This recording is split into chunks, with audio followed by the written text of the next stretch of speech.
Info ou Intox avec vous ce soir, Maya Anaïs Yatagen. Bonsoir. Bonsoir. Et le sport n'est pas à l'abri de la désinformation. On l'avait vu lors des JO d'été à Paris en 2024. Et cette fois-ci, ce sont les Jeux Olympiques d'hiver à Milan, Cortina, qui sont touchés. Dites-nous en plus. Et oui, il y a par exemple cette vidéo, cette publication que vous découvrez derrière moi. La version originale, elle est en anglais, mais elle a été sous-titrée en français à destination d'une audience francophone. Alors dans cette vidéo, vous voyez un titre alléchant déjà. Au village olympique à Milan, apprenez pourquoi la délégation olympique ukrainienne est isolée du reste des autres délégations. Et vous avez vu cette femme qui, pendant 15 secondes environ, va parler dans le village olympique. Elle est censée être reporter pour la chaîne canadienne CBC News. Vous avez ici le logo qui apparaît. Et puis, vous voyez ensuite des images prétextes. Et avec ces images prétextes, il y a une voix de commentaire, une voix off, qui explique que les athlètes ukrainiens, eh bien, ils seraient isolés, je cite, aussi loin que possible des autres athlètes. Pourquoi ? Ce serait une leçon des Jeux Olympiques de Paris où les athlètes ukrainiens auraient été très toxiques, ils auraient provoqué des bagarres immédiatement. Ce type de propos a été repris par des publications notamment russes comme AIF, c'est Argumente i Fakte. Le titre, c'est « Les Ukrainiens séparés en raison de bagarres, de scandales. Les athlètes ukrainiens seraient des parias ». Sauf que tout ça, Anthony, c'est complètement faux. Et vous avez pu le prouver, mais comment ? Eh bien, en effet, il y avait bien un véritable reportage sur la chaîne de CBC News, donc la chaîne canadienne.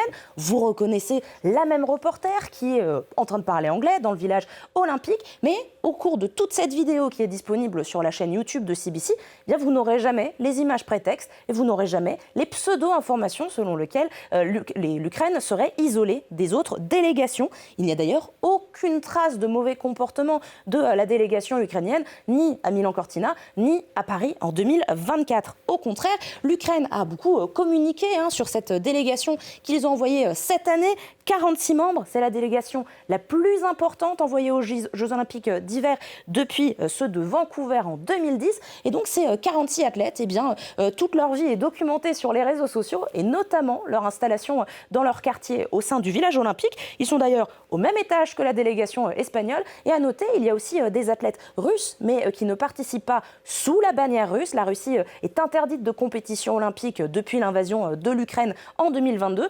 Les athlètes russes qui participent, eh bien, ils le font en tant qu'athlètes indépendants, donc pas sous bannière de leur pays d'origine. Et ce n'est pas la seule fake news qui touche les athlètes ukrainiens.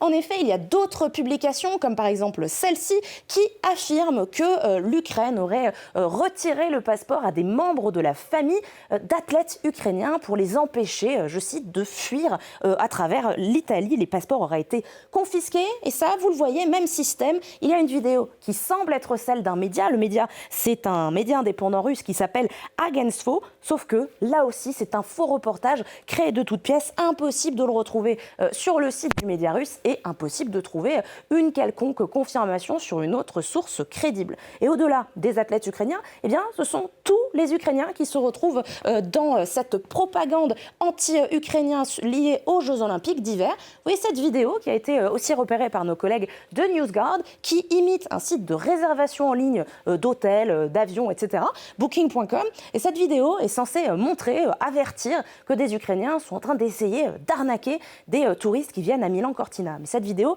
c'est aussi un faux. Elle a été créée de toutes pièces. Impossible de la trouver sur le site de Booking.com ni sur aucune autre source crédible. C'est totalement faux.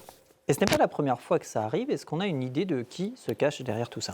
Eh bien ça, ce sont effectivement des techniques qui sont bien connues des autorités et bien connues des fans d'Info Intox, les techniques de la propagande pro-russe, donc de désinformation qui s'appelle Matryoshka, du nom de ces petites poupées russes. Ce sont de faux contenus qui sont postés sur les réseaux sociaux et aussi beaucoup sur Telegram et ensuite qui sont repris sur des sites. Et il y a pas mal de sites aussi qui sont créés de toutes pièces. Alors NewsGuard a repéré des imitations de Reuters, des imitations de Euronews et aussi Milan-Cortina. C'est en Italie, donc des imitations de médias italiens ou encore de sites officiels italiens. Cette désinformation, elle est repérable sur les différents réseaux de désinformation pro-russes comme Pravda, des articles dans différentes langues, 17 articles en 8 langues, dont le français, l'italien, le tchèque et j'en passe. Et c'est pas la première fois que le sport est instrumentalisé. Je pense que vous en souvenez très bien. Anthony, un exemple dont vous vous rappelez peut-être, debunké avec talent. Reconnaître la personne, effectivement. Le mondial 2022. À l'époque, c'était le mondial de football au Qatar et c'était des supporters ukrainiens qui étaient censés être éméchés et qui étaient censés avoir été arrêtés pour avoir tagué des symboles nazis. Anthony, vous n'allez pas refaire la chronique, c'était faux. Merci beaucoup Maya. Anaïs Yatagan pour Info ou Intox. Vous restez avec nous, la suite de l'Actu 360 dans un instant.